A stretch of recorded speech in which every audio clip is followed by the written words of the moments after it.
Bem, bom dia a todos. Então, sejam todos bem-vindos aqui a mais um seminário, um webinar da área da cibersegurança. Nós hoje vamos falar sobre uma coisa que é muito interessante.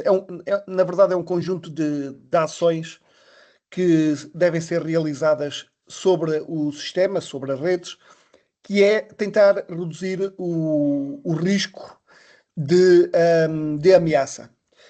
Para isso, há várias, como eu disse, várias ações que podemos realizar.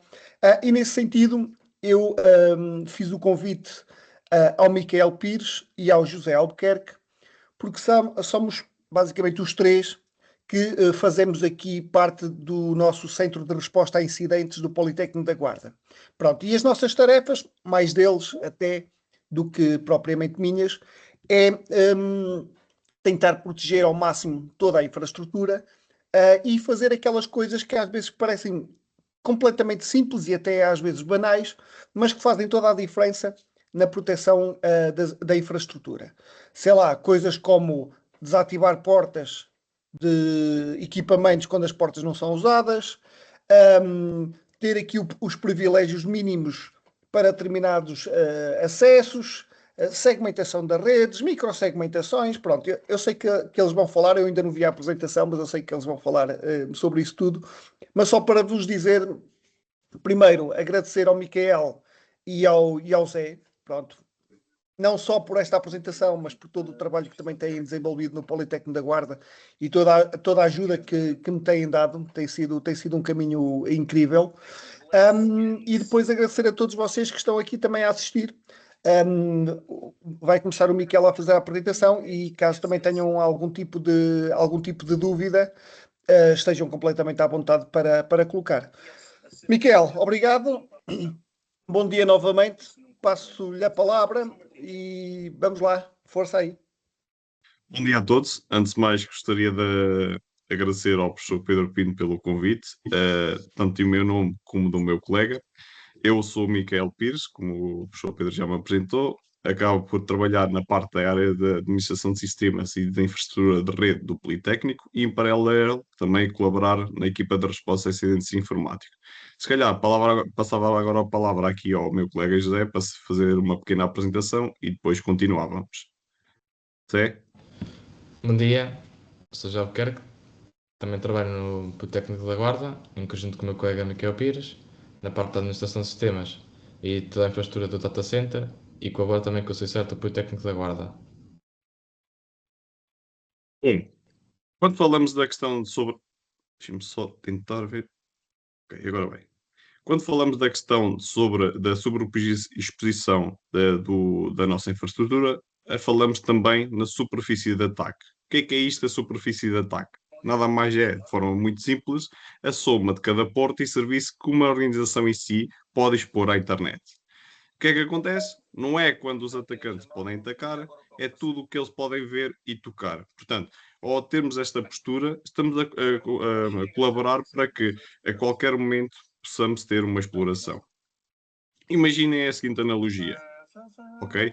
Normalmente, a realidade de muitos, infelizmente, é a exposição elevada. Imaginem um castelo com dezenas de portas, janelas e buracos, ok? É impossível termos uma monitorização contínua e eficaz em todos estes buracos, ok? Basicamente, cada buraco e janela representa uma vulnerabilidade à espera de ser explorada. Qual é que é o ideal estratégico? Pois bem, é totalmente o oposto. A construção de um único bunker, ok? Com um portão de aço, altamente blindado, vigiado por guardas de elite e 100% motorizado. Nada entra sem ser inspecionado ou permitido. O que é isto? Portanto, o perigo real e imediato surge que muitas empresas pensam porque é que não se quereriam atacar? Pois bem, essa questão está totalmente errada. Porquê? Porque existem bots e scanners, nomeadamente ferramentas como o Shodan, que já vamos ver mais à frente, que realizam um scan contínuo a toda a internet à procura de portos abertos e serviço, ok? Portanto, não é, por vezes, uma empresa não está a ser atacada porque é um alvo específico, mas sim porque representa uma superfície e uma ampla exploração para tal. Qual é o primeiro ponto? Portanto, nós adotamos esta a postura de riscos e de exposição, estamos a facilitar o trabalho do atacante. Aquela primeira fase de reconhecimento está facilitada. Portanto, o atacante já tem alguns indícios, portanto, já tem algumas informações que o vai ajudar a detalhar as próximas fases. Nomeadamente, nesta questão, quando temos um porto ou um serviço exposto, temos algo como esta determinada solução, este determinado serviço, grita para a internet qual é o tipo de software e versão que ele é. Portanto, algo como: olá, sou o Apache 2.4.51. Ok? Os atacantes não precisam de ser nenhum gênios, ok? Eles usam estas ferramentas para pesquisar na internet quais as entidades têm esta versão. E o que é que eles fazem? Vão posteriormente correlacionar com outras ferramentas. Okay? Portanto, estamos a fazer praticamente todo o trabalho dos atacantes e a fornecer-lhes completamente uma lista de vulnerabilidades da nossa entidade. Como falei, a questão da utilização da ferramenta do Shodan, esse screenshot se calhar não é mais indicado, porque representa aqui o recorde do DNS, mas ela, ao inserirmos ali naquele campo de pesquisa um domínio, caso a nossa entidade não tenha bloqueado os scanners, portanto, vai aparecer todos os serviços que nós temos expostos para a internet. Ok? O que é que acontece? Sabendo uma determinada versão de um serviço exposto, basta ir a sites como o CVD Details, colocar a versão da solução e vamos obter então um mapa completo das vulnerabilidades que esta versão apresenta, ok? É uma questão de imaginação e depois explorar. Outro dos pontos também importante é que, ao termos serviços expostos, estamos a expor-nos a uma chuva incessante de bots, ok? A tentar, principalmente em painéis de autenticação, e serviços como o RDP e SSH, a sofrerem brute force. O que é isto? Basicamente, eles estão continuamente a martelar 24/7 os nossos serviços, a tentarem testar milhões de combinações de passwords para que, por si só, consigam então entrar neste determinado serviço. Não sei se recorda, há uns tempos tivemos esta situação no Louvre, onde este museu sofreu um assalto, ok? A posterior a esse assalto foi feita uma auditoria e constatou-se que não é propriamente como acontece nos filmes. Portanto, temos uma imagem do Louvre que aquilo é altamente vigiado, altamente seguro, tudo ao mais alto nível, mas não é bem assim. Constatou-se que uma das passwords que dava acesso ao sistema de vigilância era o nome do próprio museu. Ok? Portanto, imaginem o que é que. Eu não sei até que ponto os atacantes previamente conseguiram aceder ao sistema ou não, isso não há detalhes sobre isso, mas imaginem o que é vocês terem um serviço exposto com uma password banal. Portanto, pode servir de cabeça de ponta para uma movimentação lateral da nossa infraestrutura, dentro da nossa infraestrutura. Portanto, tendo esta postura, dependemos unicamente da sorte de essa password não existir na pool que eles estão a tentar violar. Portanto, outro dos pontos é a fragilidade contra ataques de negação de serviço. Isto é o quê? Basicamente, se nós tivermos demasiados servidores expostos que não estejam capacitados a sofrer este tipo de ataques, possivelmente esses serviços vão abaixo. Portanto, se adotamos uma postura onde, por exemplo, temos um proxy reverso, como o meu colega José vai falar mais à frente, esse sim poderá estar capacitado a sofrer este tipo de ataques e assim evitar que os nossos serviços fiquem em baixo. Outro dos princípios, um princípio muito importante, é evitar a todo custo expor este tipo de serviços, nomeadamente para serviços de remote access, portanto, seja ele RDP, seja ele SSH, deve ser impossível a ser desde o exterior, está bem? Portanto, como é que podemos, se efetivamente necessitarmos de expor estes serviços, aliás, não devemos, aliás, devemos utilizar este tipo de serviço, devemos recorrer a outras soluções, como VPNs ou ZTNA, Zero Trust Network Access. Agora passaria, se calhar, a palavra aqui ao meu colega, que irá falar um pouco sobre as medidas e as soluções que vocês podem adotar para mitigar, então, estes riscos e estes vetores. Bom dia. Então, portanto, uma das metodologias que podemos adotar ou implementar nas infraestruturas para minimizar a exposição das mesmas é o reverse proxy. Não sei se alguém já ouviu falar, já usou, já implementou. O reverse proxy nada mais é que um servidor web que recebe processa e valida pedidos e restringe pedidos, encaminhando posteriormente o tráfego para outros servidores, podendo eles ser internos, externos ou híbridos. Dito isto, o reverse proxy é o termo que se usa para indicar essa função. Relativamente aos benefícios-chave, surge então... Podes mudar a slide aí? Relativamente aos benefícios-chave, surge então a anonimização, onde o atacante acaba por diretamente não conseguir mapear a nossa infraestrutura, colidindo apenas com o proxy e mais nada, podendo dessa forma levantar as seguintes questões. Quantos servidores tem? 1, 2, 100? Não se sabe. Quais são os IPs internos? Em caso que a configuração é inválida, expõe essa informação, tipicamente em páginas de erro ou default, oculto. Que software usam? Os servidores internos podem ser, por exemplo, Apache, e através do proxy essa informação pode ser mantida, exemplo Nginx, oculta, cabeçalho removido ou dissimulada, exemplo MyAnsonProxy. De seguida, podemos afirmar que possuímos um cofre central de encriptação, onde gerir certificados se torna mais prático e seguro, pois gerir 10 ou mais certificados em vários servidores pode tornar um pesadelo operacional. Como consequência, pode trazer um risco, ou porque o certificado expira, ou porque foi comprometido. Para otimizar este processo, centralizamos o nosso cofre de certificados, o proxy, onde instalamos os certificados usados pelos sites alojados nele. Com isso, temos a possibilidade de inspecionar o tráfego, com recurso ao MOAF, que já vamos abordar mais à frente, e ir encaminhar o tráfego, que pode ser novamente encriptado ou não, para o servidor destino. Outro benefício desta implementação é a possibilidade de controle de acesso, onde, dentro das ações possíveis, podemos bloquear IPs, limitar taxa de pedidos e efetuar a autenticação. Bloquear IPs, podemos ter uma lista de IPs maliciosos ou países inteiros. Na taxa de pedidos, podemos restringir, por exemplo, 10 pedidos por segundo por IP. Em caso de excesso, o pedido será descartado. Efetuar a autenticação. Podemos exigir uma autenticação básica, onde um conjunto de utilizador e password dados é necessário antes de permitir o pedido. Abordando agora os componentes possíveis, temos a WAF, Web Application Firewall, o antivírus da web. Do que se trata? Caso tenhamos no nosso perímetro uma firewall convencional, a mesma é um mecanismo que só sabe visualizar portos ou flows de comunicação. Sendo dessa forma, segue ao conteúdo. Ao contrário da WAF, esta não vê apenas tráfego no porto 443. Ela consegue desempacotar um pedido encriptado e perceber o que está presente. Este complemento traz-nos uns benefícios de proteção que se destacam. Entre eles, SQL Injection. Ajuda-nos a proteger contra este fator de ataque. Por exemplo, o hacker escreve um código SQL numa caixa de pesquisa, num login ou num formulário. Qual seria o risco? Roubar e filtrar dados da base de dados, clientes, pagamentos, etc. De que forma a WAF responderia? Este texto não consiste numa pesquisa, é um comando. Bloquear pedido.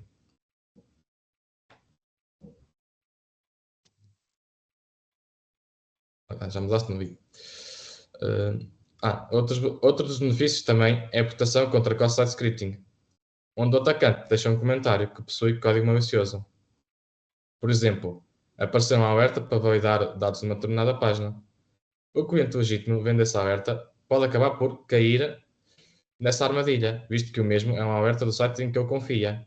Qual seria o risco? Roubar sessões de autenticação ao Estado e dados dos clientes. De que forma a WAF responderia? Este comentário contém elementos, tags, HTML suspeitos, como por exemplo o script. Não consiste num comentário, bloquear pedido.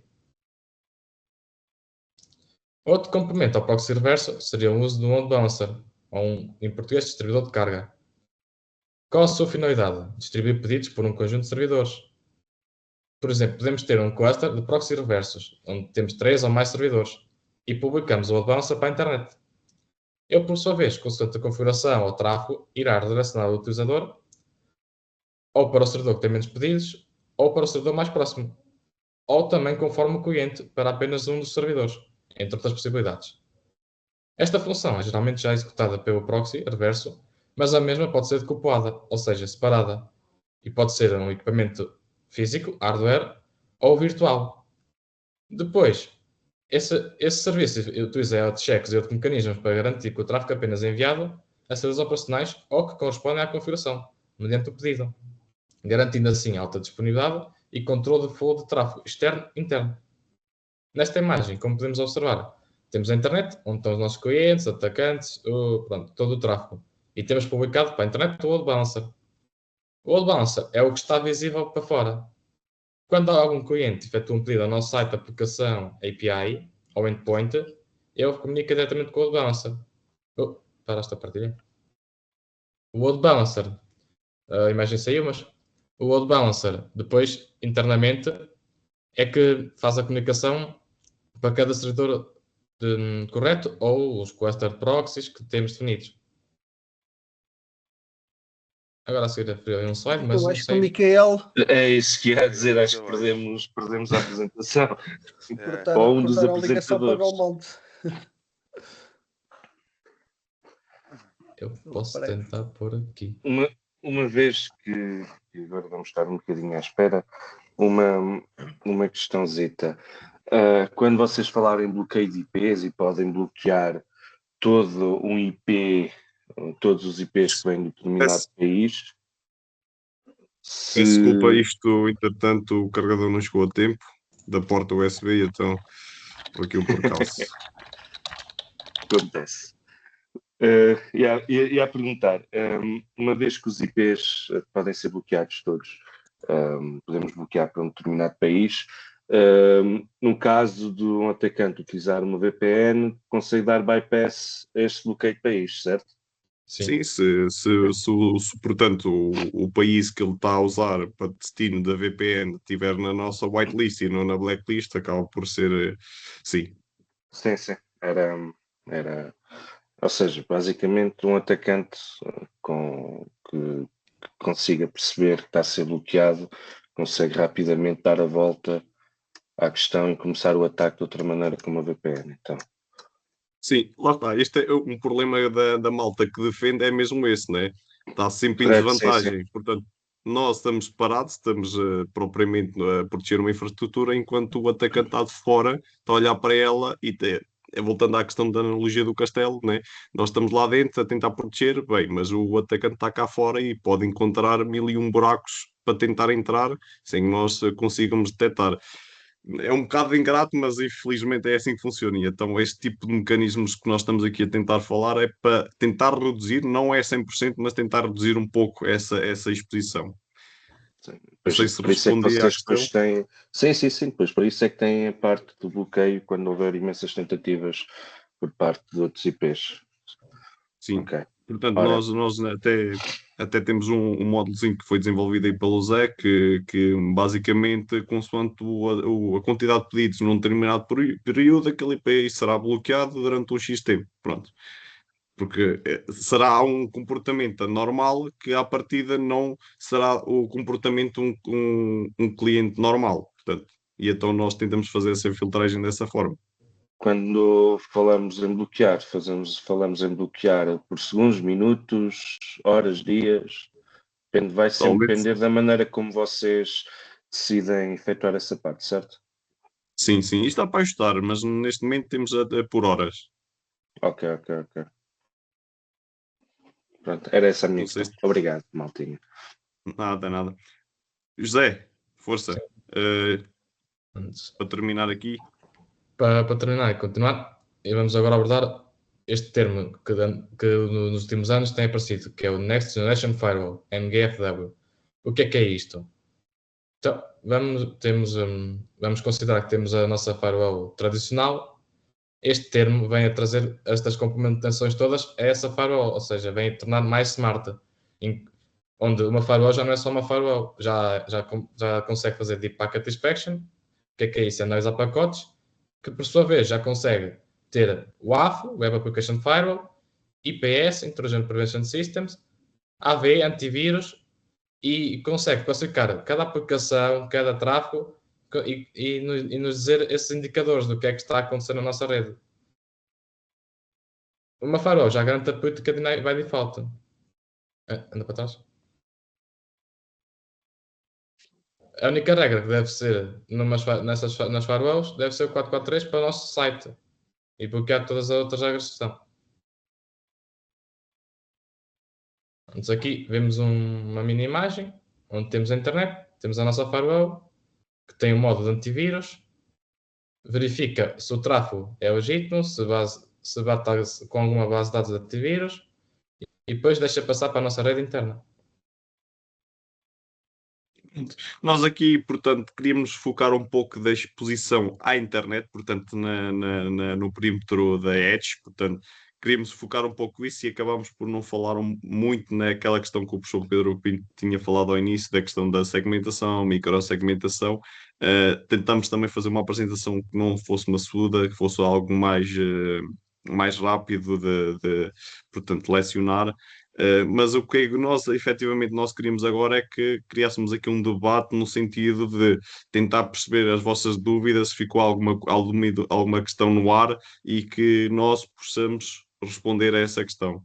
Alguém ficou aí alguma dúvida? Estejam completamente à vontade. Criamos aqui um debatezinho para falar sobre estas questões. Como é que vocês têm a vossa infraestrutura? Se têm alguma dúvida em termos de técnicas, de implementação. Está aberto Não? o debate. Não, por acaso até eu gostei muito da apresentação. Foi explícito e direto. Não houve aí dúvida Obrigado. nenhuma. Agora temos a infraestrutura assim. Até vocês, por exemplo, neste momento vocês têm essa firewall já implementada, que vocês citaram agora, não foi? E também tem Sim, o sim. proxy reverse, não é? Exato. Vocês, por exemplo, a firewall convém estar sempre em primeiro, não é? E depois é que tem o proxy, por exemplo. Sim. A firewall é sempre a primeira a levar a porrada, Defesa. portanto, Ok. ela fica na edge, portanto, no perímetro, ela tem ali, esta firewall da próxima geração tem alguns mecanismos, principalmente já possui uma WAF, pode não ser aquela WAF mais XPTO, porque esta solução da Fortinet existe uma solução dedicada mesmo para esta questão, para a WAF, portanto, é uma coisa assim muito genérica, mas que é melhor que nada, ok? Portanto, mas vocês podem também implementar diretamente no vosso proxy reverso uma WAF, ok? Customizada, mais à vossa medida, ok? Portanto, isso vai depender de infraestrutura para infraestrutura. Não sei se queres acrescentar algo ao Zé.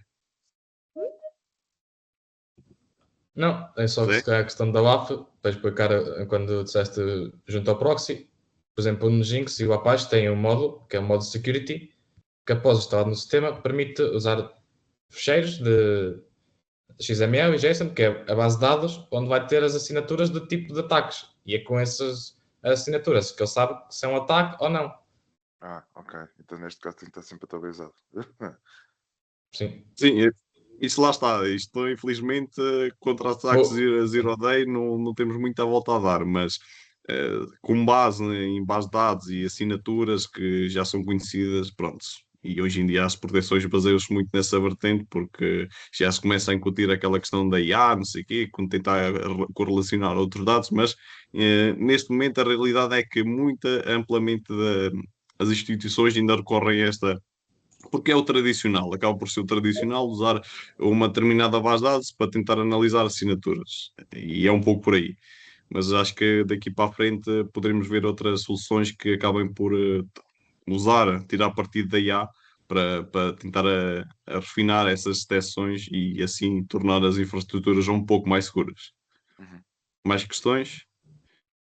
Posso dizer, se a mesma pessoa tiver outra questão, está completamente à vontade.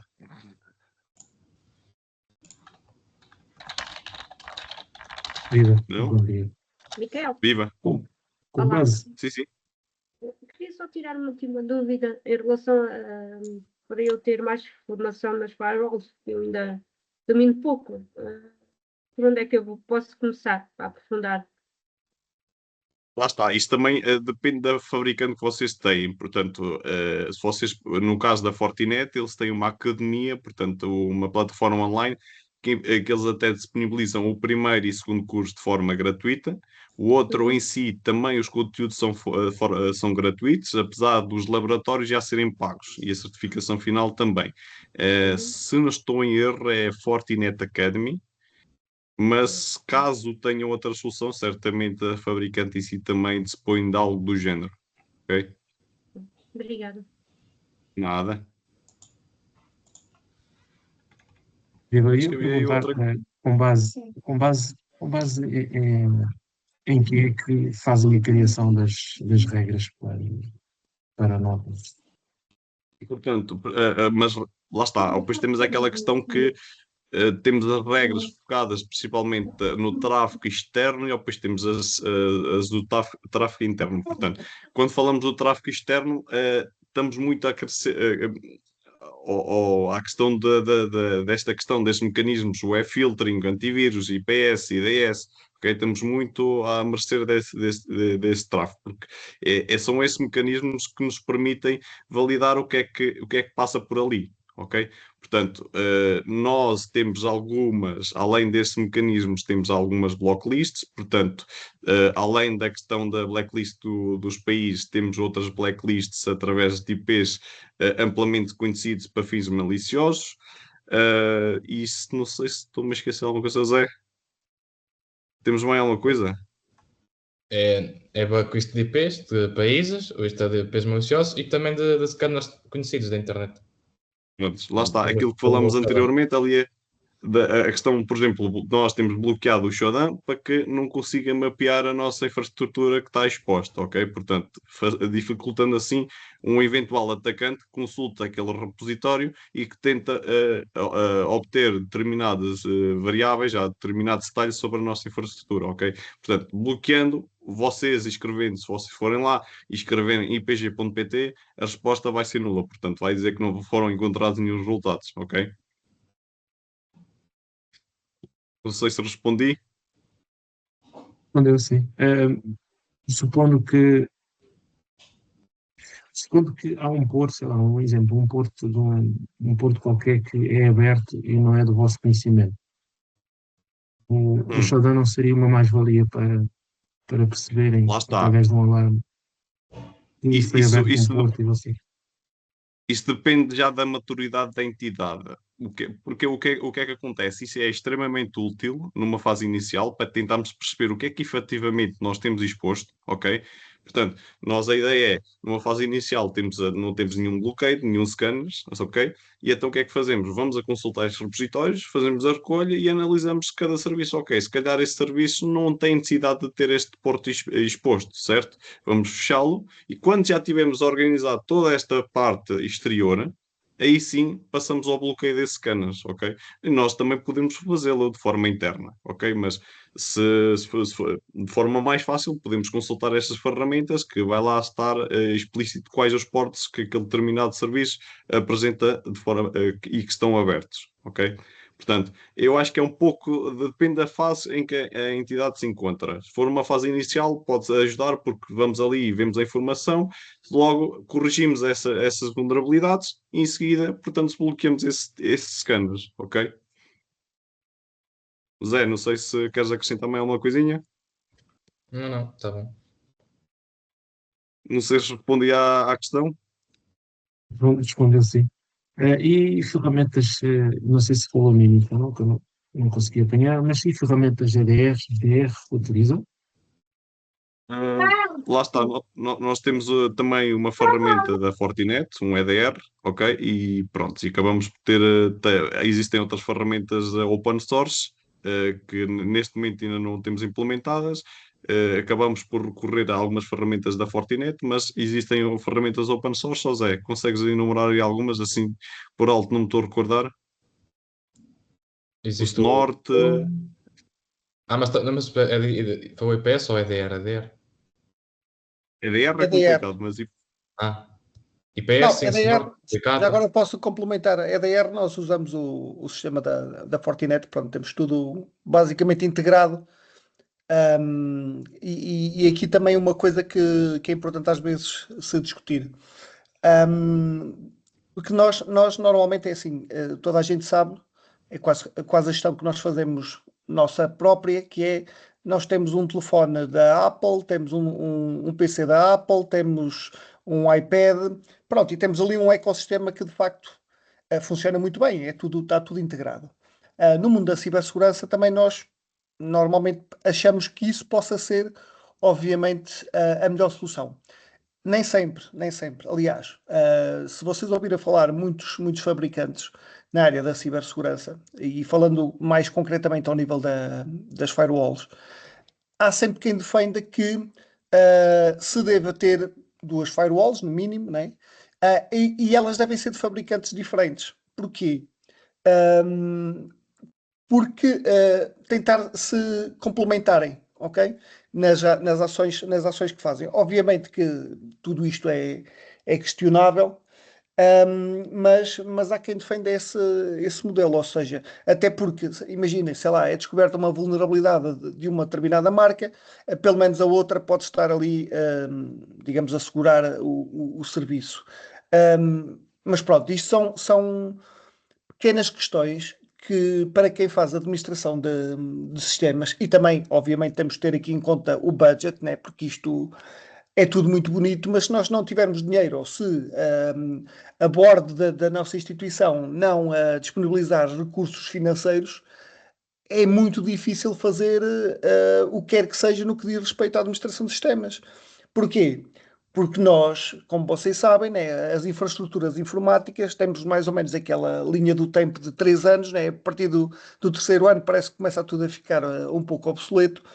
E é preciso investir, né? E é preciso investir, e é preciso inovar, e é preciso alterar algumas coisas, e se não houver essa disponibilidade financeira, tudo fica muito mais difícil. Ou seja, muitas das vezes, e até um trabalho ingrato, porque estamos a fazer defesa das nossas infraestruturas, já com uma falha de recursos humanos, que também existe em muitas organizações, e depois ainda com um déficit no que diz respeito à infraestrutura e a mecanismos de segurança. Pronto, e tudo isto é um desafio, né? Porque quando há muito dinheiro, nós podemos comprar as melhores soluções, obviamente que temos também ter essa capacidade de a gerir, mas quando há muito dinheiro, estes problemas não se levantam. Ou quando há uma visão de investimento na infraestrutura, estamos ali salvaguardados. O problema é quando nós pedimos 100 mil euros ou 150 mil euros à borda, ao CEO da empresa, e ele disse: "Epá, não posso, não tenho, ou não acha que isso que faça sentido esse tipo de investimento."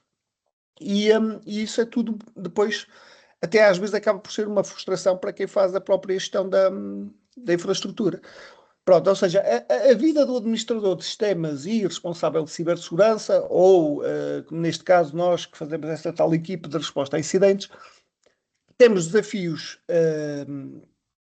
da própria infraestrutura, né? Tentar proteger, mas depois há também um conjunto de desafios que é preciso trabalhar, né? E que não depende propriamente de nós. Pronto, tudo isto é preciso saber gerir, e é preciso, de certa forma, com aquilo que a gente tem, conseguir oferecer o melhor serviço. E sabemos que isso nem sempre é fácil. Vou-vos dar assim outro caso que não tem nada a ver.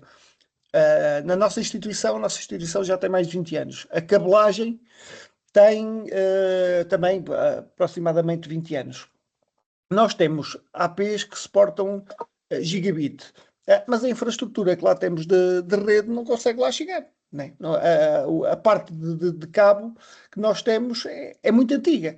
Pronto, é preciso investir, né? Ou seja, nós até acabamos por ter ali uma solução, um mecanismo muito mais atualizado, né? Porque temos uma infraestrutura de rede Wi-Fi já com a norma E. Okay? Mas depois toda a infraestrutura de suporte é obsoleta. Pronto, também temos aqui um problema, né?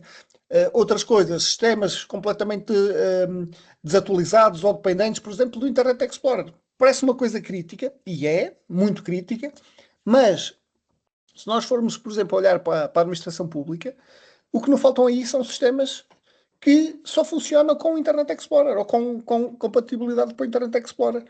Ou seja, todas estas pequenas, só para vos dizer isto, que é, todos estes pequenos pormenores, né, têm que ser analisados, têm que tentar ser corrigidos e têm que tentar ser melhorados. Alguns dependem de nós, que nós devemos fazer e não pensar, depois já faço, depois já trato. Né? Esta questão da password do Louvre é aquele caso que é assim, quase que dá para dizer, quem nunca pecou que atira a primeira pedra. Né? Quantos de nós não colocaram já uma password simples e aquilo até ficou para lá, né? Pronto. Só que isto foi um caso mundial, com impacto mundial, que hoje em dia as pessoas já nem querem saber muito bem o que é que aconteceu, sabem é que tinha uma password que era Louvre. Pronto, ok? Mas se nós refletirmos e pensarmos, se calhar, em muitas das coisas que nós fazemos, às vezes, se calhar, também facilitamos e aquilo foi lá ficando, né? E até para simplificar e não sei quê, não sei quantos. Pronto. O problema é que quando tem quando acontece alguma coisa, depois tem estes impactos mediáticos. Pronto, quer dizer, a reputação de quem estava a fazer a gestão daquilo não deve ser a melhor neste momento, né? Por uma coisinha minúscula, que é como eu vos digo, quem nunca errou que atira a primeira pedra, porque se calhar nós já configuramos coisas, né? Pronto, e sabemos que às vezes até está mal, mas lá ficou para desenrascar ou para uma situação temporária. Pronto, só para finalizar e passarem a palavra, eu tenho aqui o Miquel. Acho que está aqui um bocado bloqueado, não sei se ele já voltou, pelo menos tinha aqui isto na janela, mas só para vos dizer isto, e já lhes passo a palavra, que é, todos os pormenores são importantes. Fazer a gestão de todos os pormenores é extremamente difícil, porque são muitos, e são muitas pequenas coisas, ok? Quando nós falamos em firewalls e outros mecanismos, detecção de intrusão, prevenção de intrusão, já estamos a falar num nível bem superior.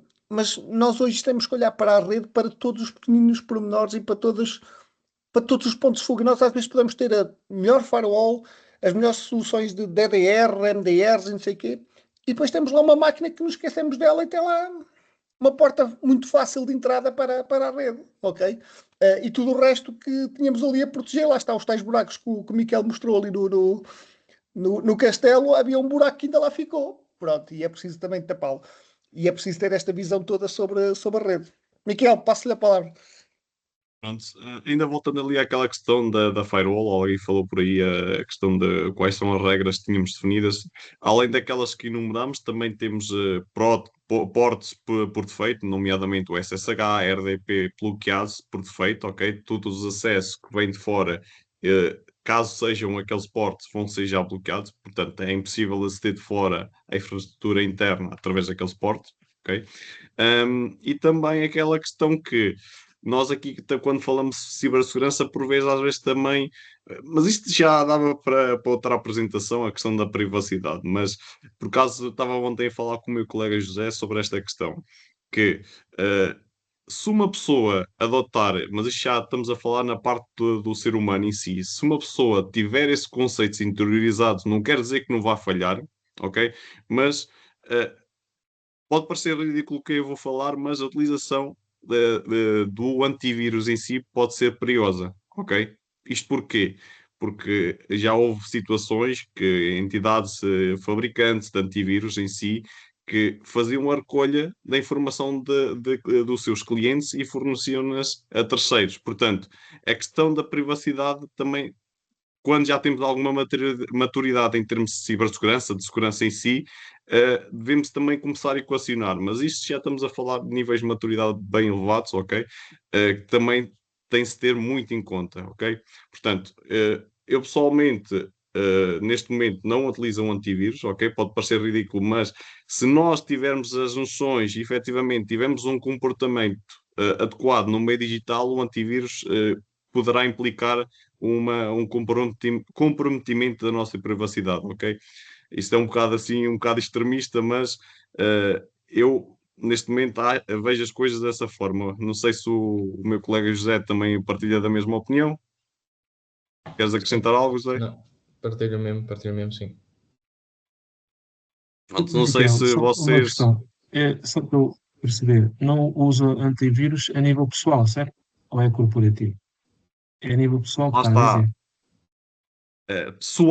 Pessoal, sim, porque lá está, quando você é administrador de sistemas e está à frente de algum tipo de manutenção de sistemas de uma instituição, você carece da habilidade de cada pessoa, ok? Você não pode confiar no utilizador. Portanto, é necessário ter esses mecanismos, ok? Só para salvaguardar, independentemente que a privacidade possa estar comprometida, ok? Lá está, depois a questão da adoção da solução adequada também vai um pouco por aí, porque lá está, há uns tempos, se eu adorava o Kaspersky, eu neste momento tenho sérias dúvidas se efetivamente, lá está, não coloco em causa em si a eficácia da solução, porque acredito que será das mais eficazes das soluções mais eficazes em termos de antivírus. Contudo, a privacidade que a segurança que aquilo me passa em termos de privacidade não é a melhor. Ok? Tendo em conta o cenário geopolítico que vivemos principalmente ali para a zona da Ucrânia, acaba por não colaborar nesse sentido, ok? Mas lá está. Eu às vezes falo isto também com o Zé, se não é de um lado, é do outro, ok? Ou é a Rússia ou os americanos. Não há propriamente, só se deixarmos usar propriamente a tecnologia, mas sim, em termos cooperativos é fundamental utilizar, independentemente da privacidade que possa estar em causa, porque não podemos estar à espera que o utilizador não vá cometer nenhuma falha. Micael, e usas o Windows ou o Macintosh? Sistema operativo. Bom, eu por acaso não tenho Macintosh. Sinceramente, o Windows eu adorava passar para Linux, ok? Sim, Contudo, é uma tarefa um pouco difícil porque a sociedade está um bocado focada e direcionada um pouco para a utilização ainda do Windows. Apesar de, ultimamente, portanto, o Windows em si, todas as semanas, todo dia surge uma nova vulnerabilidade. Portanto, aquilo é o tal castelo que falei inicialmente, ok? É uma questão de adotar ali alguns mecanismos que nos ajudem a estar mais ou menos seguros, mas o 100% não existe em lado nenhum pois e é. o Windows não é exceção. Mas E em relação Macintosh, ao Windows Defender? lá está, é o que eu estou a dizer. E quando digo que não uso lá está, quando eu digo que não uso antivírus, acabo por usar, porque o Windows Defender já vem por defeito com o Windows em si. Mas lá está, Pois, era é aí o que que eu eu estou a queria, dizer. era aí que eu queria chegar. Exato. Ele em si também acaba por comprometer ali um bocado a privacidade, porque está a fornecer dados, quer dizer, nós temos aquelas opções que podemos chegar ali à privacidade, desligar, mas não é 100%, ok? Ele para funcionar corretamente vai ter de estar continuamente a analisar o computador, vai ter de estar continuamente a perceber o que é que está a passar, portanto, Senão não funciona. né? É um bocado uma situação um bocado ingrata. Lá está, a questão do Linux já não é bem assim, já não temos essa questão. Pronto. Já não vem ali, já não nos impingem ali nenhum software para segurança, mas é aquela questão, a Microsoft também faz isso no sentido que eh, ajudar ali o utilizador a que tenha alguma segurança. Não sei se respondi à questão, é Sim, um sim. bocado, é um mundo um bocado controverso, mas sim, tem essas nuances que às vezes temos de colocar tudo na balança para tentar perceber para a nossa pessoa o que é mais viável ou não. Mas sim, tem essa questão da Microsoft e infelizmente eles têm o Defender. Eu, para aí desde 2014, que não uso nenhum antivírus sem ser o que vem por defeito, que é um Windows Defender. Pois é, Só como que o eu. que é certo é que vivemos um bocadinho depois, sempre com aquele receio, quando começamos a ver, epá, porque é que isso está mais lento? Alguma coisa de Sim, errado não está certo. E acabamos sempre por ter esse bocadinho. Eu acho, eu tenho, normalmente, eu no meu computador pessoal, eu, por exemplo, tenho boas políticas em termos de como utilizar os meios digitais. Uh, pá, de verificar quando vejo um link, ter sempre cuidado, não ir para sites que eu acho duvidosos. Quando me mandam um link, por exemplo, no Facebook, no Instagram, no WhatsApp, a primeira coisa que eu pergunto é logo: o que é isto? Estás-me a enviar isto porquê? E, é para ver, não sei o quê. Pronto, acabo sempre por ser este tipo de políticas. Eu, infelizmente, já tive a minha mulher que foi vítima de phishing. Carregou no link e aquilo. Atenção, porque desde já estou a tentar lhe dar na cabeça desde 2010, que é desde o tempo que estou com ela. E sempre tentei lhe dar boas políticas, porque ela uma vez disse-me uma password qualquer e eu disse: epá, não muda-me isso, não podes ter essa password. É tipo, logo das primeiras coisas, se souberem o teu e-mail, é logo das primeiras coisas que vão usar. Depois mudou novamente e quando me disse, eu disse: não uses essa password também, não vale a pena. Usa uma frase, qualquer coisa, e basicamente foi muito à volta de tentar e é que acaba por ser um bocadinho o conceito de cibersegurança, que é aquela parte de incentivar as pessoas a terem melhores políticas, e em termos pessoais, claro, não em termos empresariais, mas em termos pessoais é muito a parte de incentivar as pessoas a terem boas políticas.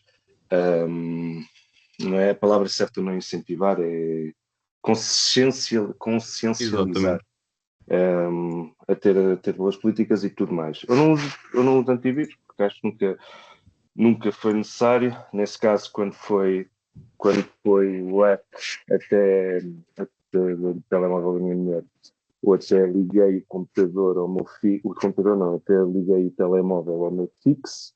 O meu fixo é um telemóvel, não, é uma máquina que não está ligada à rede, ou seja, se pus lá uma coisa a correr que é para verificar, simplesmente estava tudo ok, formatei o telemóvel da minha mulher. Depois, entretanto, ainda fui à judiciária para ver se tinha seguido os passos corretos, à parte de cibercrimes, e pronto, mas sim, também concordo com o teu aspecto da privacidade, sim.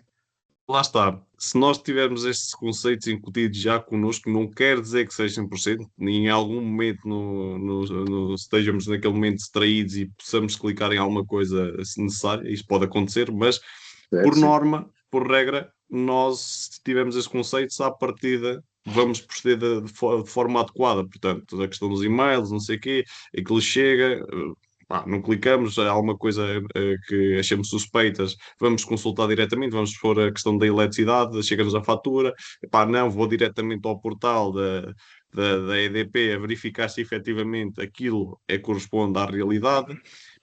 Tentar esse tipo de mecanismos, tipo não nos ligarmos a Wi-Fi públicos e por aí fora. Há sempre se tivermos estas noções, ok, é meio caminho andado e sim, podemos nos dar ao luxo de não utilizar este tipo de soluções para garantir um pouco mais a nossa privacidade. Zé? Ok. Não sei se alguém quer acrescentar mais alguma coisa. Eu acho que este tipo de debates, eu já lhe passo a palavra, Zé. Acho que este tipo de debates é importante. Às vezes não é a tecnologia em si, são as boas práticas para estas coisas todas. Tudo é questionável, obviamente. Eu também não uso antivírus, mas eu não uso antivírus porque uso o Mac. O Mac tem alguns mecanismos que me garantem proteção. Quase que parece um escândalo um administrador dizer que não usa antivírus. A questão aqui não é essa que se coloca, é aquilo que o Miquel estava a dizer, que é as pessoas têm que ter a noção daquilo que fazem, né? Achamos nós, né? Porque isto às vezes pode gerar algumas dúvidas, achamos nós que estamos preparados para perceber o que é mau, o que não é mau, obviamente, pelo menos na nossa máquina. Apesar que, pronto, obviamente quem usa o Windows tem lá os mecanismos internos também do próprio sistema operativo.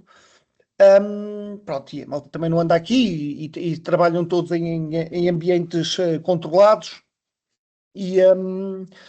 Agora, eu sou sincero, confesso, acho que as pessoas devem usar duas coisas. Devem usar o antivírus, obviamente, né? Porque se a pessoa não tem, isto é a mesma coisa, conduzir um carro e dizer, ok, eu com as mudanças consigo controlar a velocidade e não preciso do travão.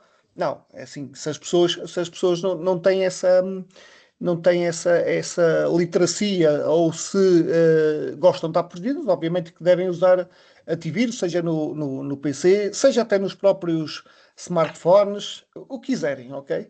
E isso, e termos, obviamente, também a parte a componente de firewall, que o Defender também faz isso de certa forma, né? No caso do Windows, também deve estar, obviamente, ativada. São duas coisas e são duas coisas diferentes, ok? Uma é para os antivírus e anti-malware e essas coisas todas, e o outro é para a parte das comunicações. Dizer também que, por exemplo, nós na nossa instituição, todos os clientes têm instalado o EDR, onde é feita a monitorização de possíveis ameaças.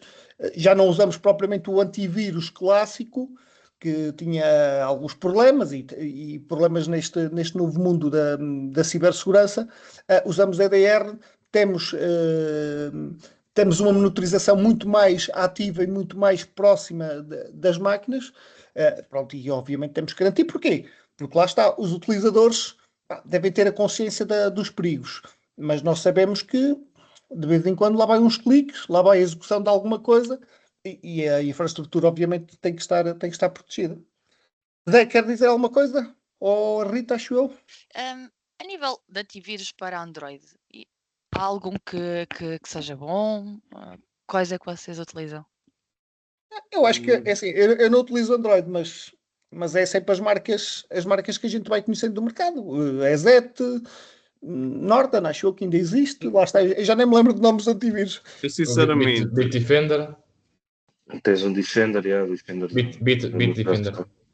Mas acho que também tens o da Microsoft lá, correto?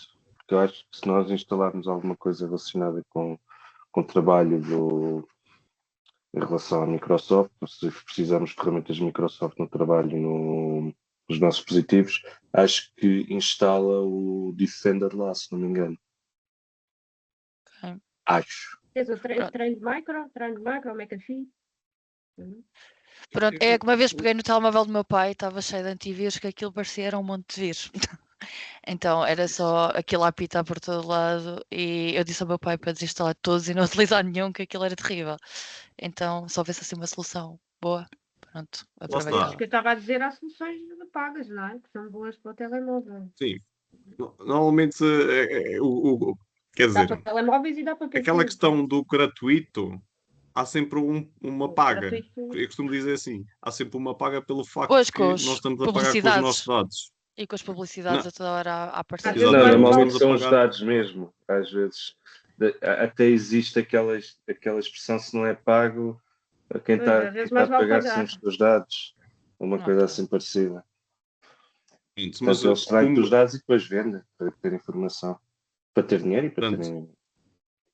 se efetivamente fossem para usar assim para um cliente final, portanto, um utilizador convencional, como o Zé sugeriu aí, o Bitdefender eu acho que poderá ser uma boa solução. Depois também tem o EZET, ok? Pronto, lá está, é aquilo que eu falei, o Kaspersky, até há uns anos eu gostava muito dele, mas tendo em conta o cenário de hoje em dia, epá, é de duvidar, ok? Mas o Bitdefender, efetivamente, apesar de ser pago, pronto, de modo a garantir uma maior segurança do equipamento, podem utilizar sim esse o Bitdefender que, assim, de momento, parece-me ser o mais acertado, ok? A escolha mais acertada. Já ouviste falar do Trend Micro? Também já tenho ouvido falar. Aqui do quê? Peço desculpa. Trend Micro. Vou escrever aqui. Trend micro. Antivírus, thread micro. Na minha antiga empresa também ouvi falar. Não, por acaso não. Tu já, Zé? Já só ouvi falar só, mas não conheço, nunca usei. Não, também não. Caso tipo em termos de soluções, mesmo em questões de VPNs também é muito contestável, portanto é questionável no sentido que se vocês efetivamente depende também para o que usam o VPN. Vamos supor que estão numa rede pública, aí sim, epá, se não puderem usar os vossos dados móveis, e se for um caso extremo em que vocês têm de usar uma rede pública, pá, claro que é sempre útil de utilizar, num caso, uma VPN, ok? Mas a questão das VPNs que vocês veem por aí também, ok? Tem sempre aquela questão da nuance da privacidade. É sempre mais Portanto, esforço usarmos os próprios dados móveis, certo? se- lá está, depois também os nossos dados móveis, o tráfego passa pela operadora, mas aí não temos para onde fugir. Pois. Todas as situações, essa é mais acertada, ok? Portanto, e mais segura. Mas sim, nessas redes públicas aconselho sempre a usarem os dados móveis. Depois temos aquela Molvade, né, José? A Molvade, que é uma empresa sueca que aí sim, essa, em termos de VPN, essa é mais acertada, é a escolha mais acertada. Não sei se consigo. Como é que se chama? Molvade. Ouvi falar. Portanto, é uma empresa sueca. Vocês nem precisam de fazer qualquer conta, eles não têm qualquer dado relativamente à pessoa que está a utilizar. Até foi uma situação há uns tempos, não foi, Zé? Que eles tentaram. Sim. Foi o FBI, portanto, tentaram e eles não conseguiram efetivamente dar nenhum dados, porque não têm nenhum dados da pessoa que utiliza a solução em si. O único E dado então, que deram- pronto, O único dado que deram normalmente, foi a data de renovação.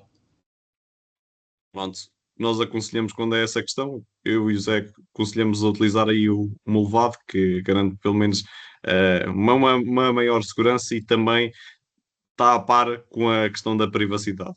Mas a nível pessoal, Sim, sim, Sim. pessoal, pronto. Não sei se mais Uma alguém tem questão alguma que dúvida. ainda é mais em questão da parte de sistemas, neste caso, que é vocês têm a firewall que falaram implementada, mas nós, como administrador de sistemas e que trabalhamos em cibersegurança, podemos ter múltiplas soluções firewall implementadas para a mesma rede, correto? Sim, sim. Ok, pronto. Era uma questão naive, mas não No nosso tinha, caso, nós não até tinha ainda temos mais noção. que uma camada de firewalls. Ok? Isto seria uma firewall Fortinet, outra Palo Alto, de marcas Sim, diferentes? lá está, é aquela questão. Por exemplo, vamos supor que, e mesmo acontece muitas vezes, que às vezes estamos a montar do zero alguma coisa naquele preciso momento, o cliente em si faz a questão que sejam lotes diferentes. Isto porquê? Porque numa coisa tão simples que se aquele lote em si apresentar problemas, ok? Não vai afetar toda a infraestrutura, ok? E o mesmo se aplica a esta questão das fabricantes, né?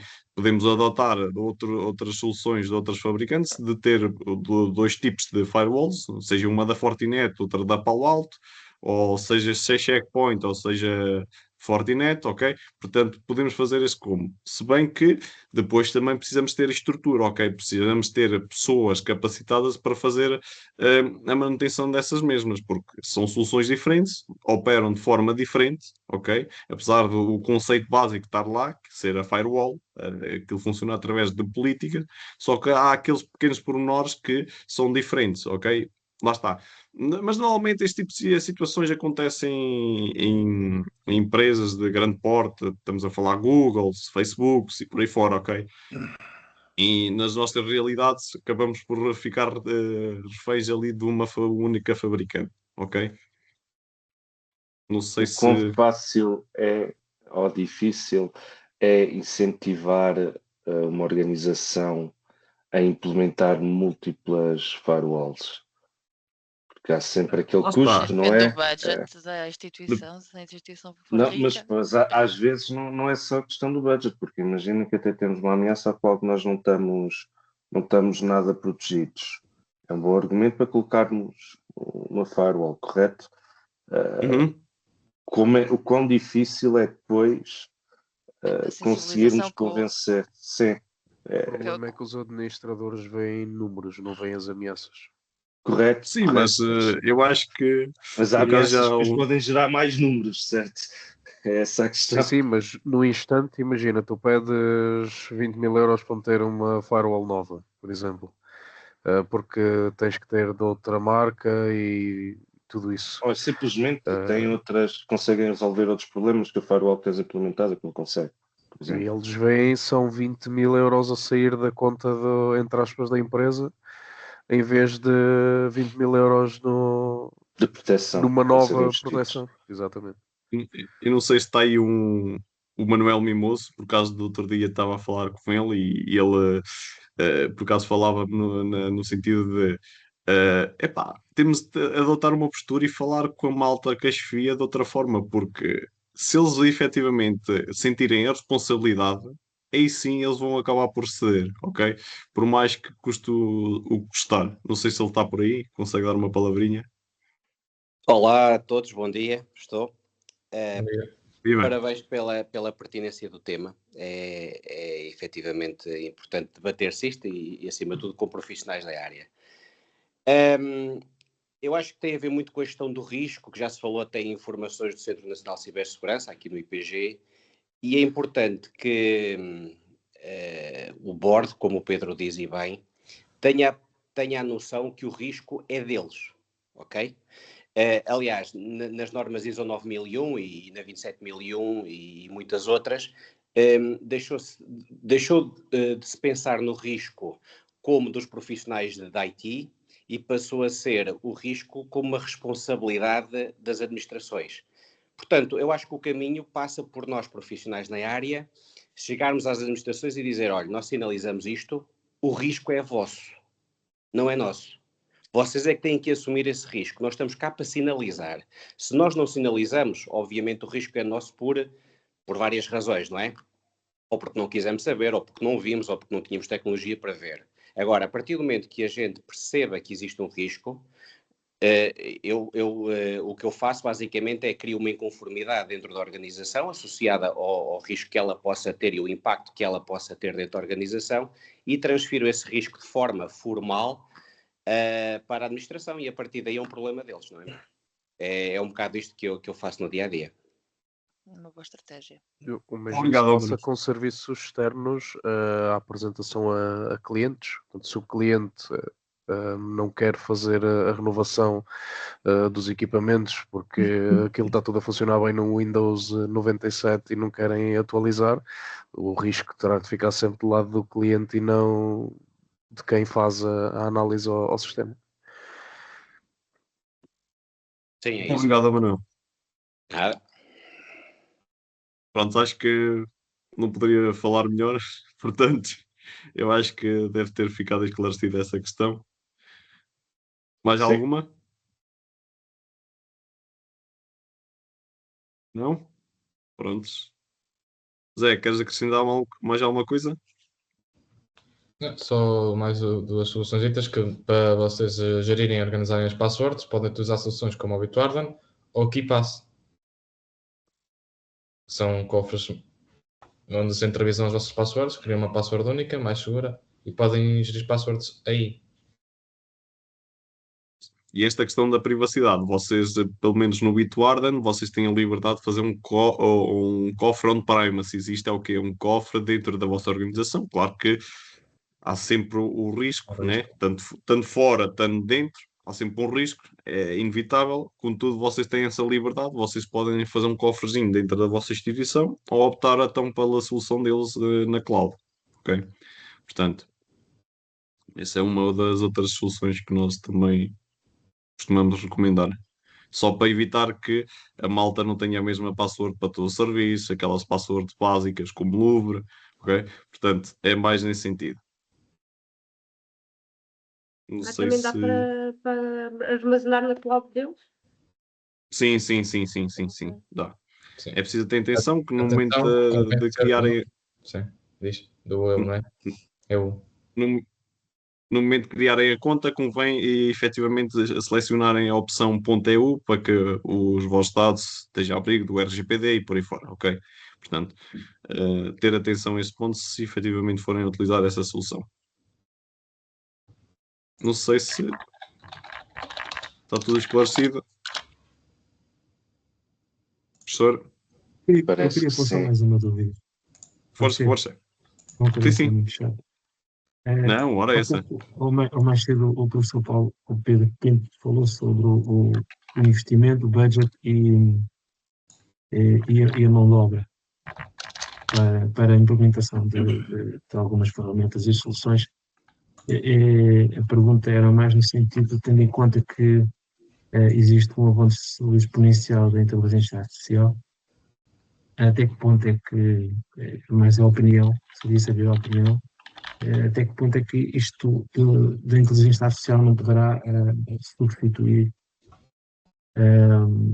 algumas funções, nomeadamente da cibersegurança, Lá está. substituição Na minha ótica, eu acho que nos próximos anos não sei se a bolha vai arrebentar ou não, contudo, eu acho que a 100% não irá substituir, ok? Porque vai sempre haver a necessidade da supervisão humana, ok? Portanto, por mais que tenhamos soluções com IA que nos dê aqueles indicadores, ok, começam a relacionar de forma autónoma ali esses IOCs, eu não sei até que ponto, na minha ótica, eu acho que não, ok? Vai sempre permanecer a decisão do ser humano, ou deveria ser assim, até porque a questão da regulamentação da IA ainda está assim um bocado abananada, mas eu acho que o ser humano em si vai ter sempre a palavra final, ok? Por mais que possam surgir mais ferramentas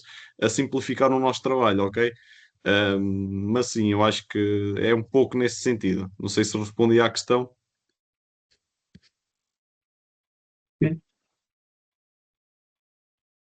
Eu, como vejo Não sei se... algumas funções e trabalhos que às vezes eram todas feitas manualmente e agora já estão a ser todas automatizadas,